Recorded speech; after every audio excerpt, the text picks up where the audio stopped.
Takže čau lidi, já vás vítám u druhého tutoriálu a dneska to bude tutoriál na to, jak stáhnout Mount & Blade Warband.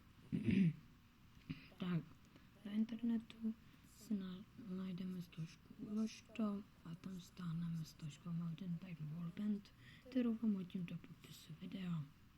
Jak stáhneme, jak to stáhneme, tak budeme mít složku, kterou potom převedeme do jiné složky, tím se nám to extrahuje. Když se nám to extrahuje, tak budete mít tady tuhle stránku. Najdete na MB Warband, kterou poznáte podle tohohle koníka. Buď dáte hrát Mount & Blade, ale bude to v angličtině. A když to chcete do češtiny, tak dáte jenom konfigurace. A tady si dáte jazyk česky, jde English, česky a dáte OK.